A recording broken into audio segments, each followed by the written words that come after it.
Welcome into Bucs Insider, coming to you from the Bucs studio, presented by Ticketmaster. Casey Phillips here with Bree Dix, and I would say that, Scott Smith, he got the stump Scott right last week and decided to just ride off into the sunset. He's on vacation, so Sailing the high seas on a cruise. We hope Scott is having a ton of fun, but we are holding down the fort here without him, and we're right here in the thick of it with draft and everything else. But man, for the players, they are enjoying their off season. We thought we'd show you a couple just fun little tidbits here to start off. That first of all, we got Kyle Trask getting married and the Gators winning a natty. Not a bad week for him. Wanted to say congratulations to him and his now wife. We are so excited for them. And of course, it was also Chase McLaughlin's birthday. So it's been a great week for a couple of our guys to get some celebrations in. And again, now the ultimate date we are celebrating, 2 weeks from the draft. After getting close. You've done a million mock drafts, I'm sure. We've done a million road to the drafts. We're getting so close, and we're close because today Jason Licht did his press conference, his pre-draft press conference. So this is kind of one of those last times to get a chance to hear from him prior to the draft. And of course, everyone's trying to get every little morsel of information that they can. And of course, Jason's not going to give you anything, or at least not things that he isn't wanting to try to give everybody. Not budging. So, but we did still learn a few things that I think are really interesting that we got to hear from him. And we thought we'd start just highlighting the fact that, man, in the time he has been here, this last decade, 11 years essentially, look at this stat. That is a sign that you are drafting some good guys. You know what you're doing. And of course, all teams, all GMs, all front office staffs always talk about how important it is to get your homegrown talent. That, we know that people on their rookie contracts are cheaper than veterans. And so the more success you can have with those guys, especially early, and then be able to keep them, re-sign your own guys, that continuity, all of that is so important.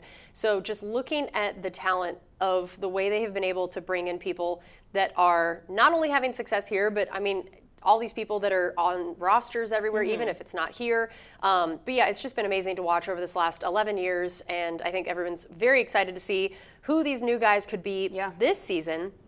And of course, especially as we talk about that success in draft picks, last year was an incredible example of that. And so we figured we'd start off here by listening to him discuss that as well. He was asked about the success of some of the guys from last year's draft class, and especially guys like Bucky and Graham. Well, I'll say this. If I would have known what Bucky was capable of, I probably would have taken him in the second round or first round. We knew that we had a special group of guys, that the individuals, but you still never know until you get out there and they start playing. So to say that we knew that it was going to be what it was, no. But just like the two drafts previous to that, we came out and given high fives saying we've got great guys, if anything. So that work hard, that are team guys, all those things. So you knew you had a chance. And we thought at the time they were good players, but you still never know until you actually get out there. You feel confident about it, but you never know.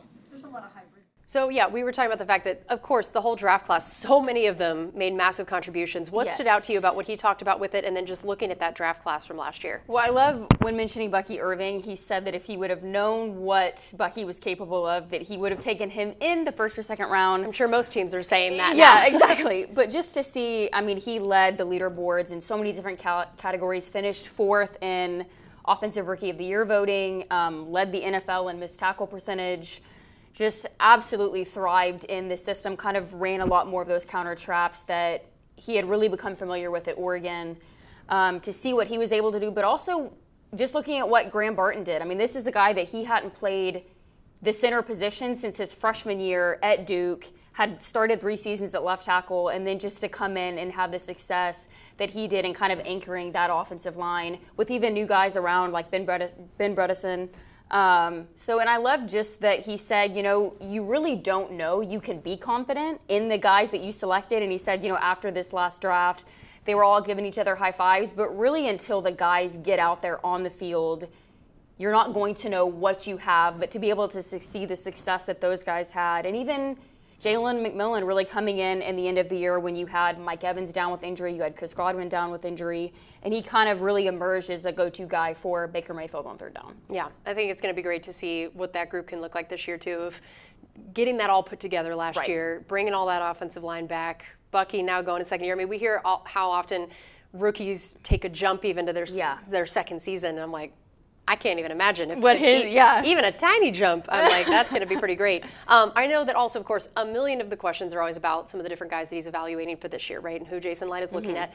As we've done these mock drafts, as we've looked around at what people are talking about, of course, there is a ton of discussion about defensive players, right? But specifically edge rushers, and that being a position that is very highly mocked to the Bucs and very often discussed, even though, Hassan Reddick comes in this offseason. So a lot of people have wondered, how much is that going to affect, how high of a priority this still is in the draft? I think Jason Licht has proven over the years that just because we sign someone in free agency does not mean that position is off the table. Yeah. He has done many years addressing a position both directions. He's like, if it's a position of need, he's like, any way we can, let's go for it. Right. So I definitely don't think edge rusher is off the table as a first rounder, or especially just a pick in general. And he was asked a little bit about his strategy and process for evaluating edge rushers. So let's take a listen to what he said. It's an ongoing process of evolving process, and you're always trying to get better as an evaluator. In a lot of those cases, I was the one running up the mountain with the flag on some of those guys, and you're not always right. And think I've grown in my profession and my job to know that you can't always be right. But I think as a group we look and see where some of the traits were on some of those guys, and every year we try to tweak it a little bit, but then you tweak it and then another player has some of the same traits as some of the ones that didn't work out, but work out for somebody else. It kind of all depends now. If you have a lot of good players along the defensive line, everybody tends to play pretty well. So we feel good about where we're at, and like I said, I've talked about it before with Braswell. I'm excited about what he can do this year. I think he's going to come with a little bit of a coming out party in his role, and we're excited about just the whole front. So that was very interesting to hear, and I know you had some thoughts on it. So tell me what stood out to you about that. Personally, I just loved his honesty and saying that, at this point in his career with his profession, he's learned that you can't always be right and you're not going to be right. And he was the first to say that, for some of those guys that didn't pan out for us at that position, I was the guy running up the mountain with the flag, wanting those guys. But then he said if you start to tweak some things and looking at, maybe the common denominator, looking at some of those traits of maybe some of those guys that didn't necessarily pan out for you, but then if you put too much of an emphasis on that, well, then you look around the league and some of the players that potentially had those same traits are having success somewhere else. So I think it was really cool just to see kind of his process, and, it's ever changing. The league is constantly evolving, but to try and grow with the scouting department as they go along in trying to find those edges. But he said, if you have a solid front line of guys, guys are typically going to do well when you have a solid line, and having Kalijah Cansey, having Vita Vea, but also, like you mentioned, bringing in Hassan Reddick, but also re-signing Anthony Nelson. And now that creates the freedom to select the best player available. They don't feel like they're pigeonholed to, we have to take an edge. Now they have the freedom that whoever's the highest on their board and shows up there, they can jump. And I think it's going to be interesting to see what that ends up looking like on draft night, of course, because when we've done some of these mocks, we've seen a lot of run on edges, that is a position that, along with maybe quarterback, tackle, then it becomes edge. That like, if you want to talk about the positions that go on runs, the positions that people in the first round in particular get very into. So 19 is an interesting spot to be sitting. Yeah. How many edges are going to be left? What does that look like? And there's also zero consensus. You'll have a guy that's in the top 7 on a lot of mocks, and then he's in the late teens on another. So, I mean, it all is speculation at this point until draft night. So what we thought we'd do, and of course, if you want any and all of the draft content we do, we are doing the road to the drafts still every week leading up to the draft. So we haven't talked as much about it here on Insider because of that, but because of Jason Licht's press conference, with us only being 2 weeks out, we did want to do a bit of a most likely to get mocked to us kind of a thing. That now that we are only 2 weeks out, we thought we'd have you talk about 5 players that you can see us potentially having interest in, or that get mocked to us, or that would maybe be good fits at around that 19. And I know we definitely have some edge rushers on that list. Yes. So I'll start out with edge Mikael Williams and edge Donovan Ezeraku. So with Mikael Williams, he was a guy that at Georgia, he lined up everywhere from 3 technique to the 5 technique to stand up outside linebacker. Kind of wins with power and explosion and speed. But also just he's a guy that he is going to play through the whistle, trying to cause disruption, whether it's getting his hands up to disrupt passing windows for those batted passes, or not even just looking to get those sack numbers, but to punch the ball out of the quarterback's hands. In 2024, he was a second-team All-SEC player, led the Bulldogs in forced fumbles, and loved this. His NFL comp is none other than former Buccaneer Jason Pierre-Paul. So not too shabby. And then edge, Donovan Ezeraku, which I just feel like that name is fun to say. I know you've worked on it a lot, so I'm happy for you that you've gotten to use it now multiple times. Full disclosure, seriously watched many highlights just to make sure that the name was correct. But consensus All-American, he was also the Ted Hendricks Award winner, but served as an edge rusher in Boston College's 4-3 scheme. Just a guy that has elite acceleration around the edge and really uses his long arms to kind of win the leverage battle in some of those single blocks. So I think both of those guys are exciting.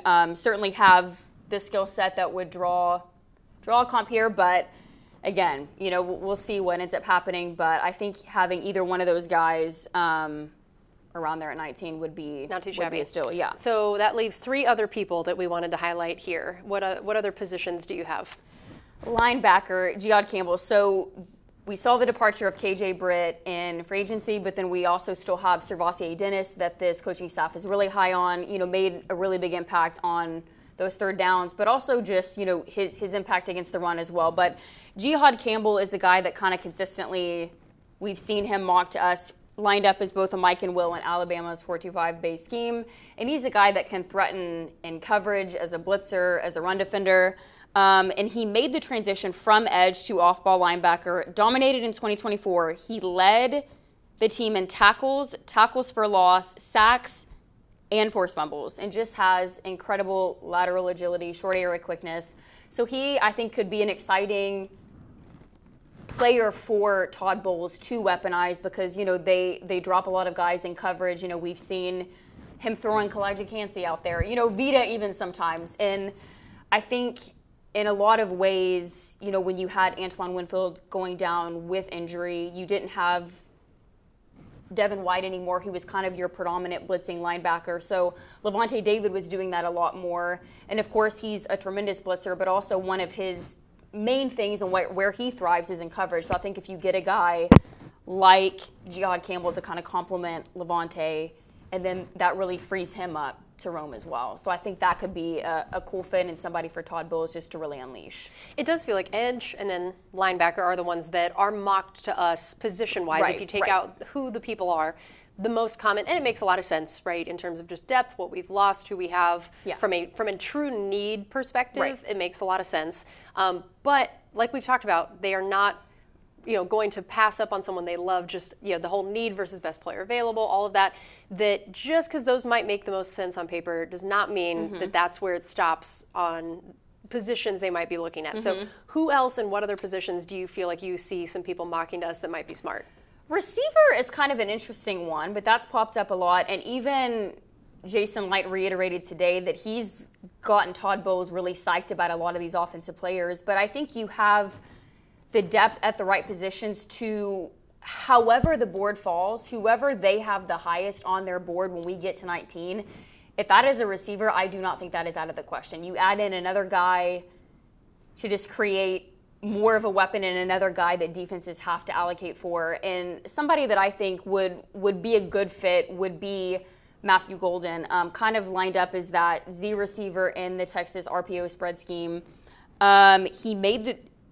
He averaged 102.8 receiving yards over his final 4 games, and then he turns into a running back post-catch with his awareness. He averaged at least 20 yards per catch in 10 of 16 games in 2024. But just outstanding body control, quick in and out of breaks, wins in contested catch situations. So I think he could be a fun guy to kind of add in there, and he can line up inside, he can line up outside.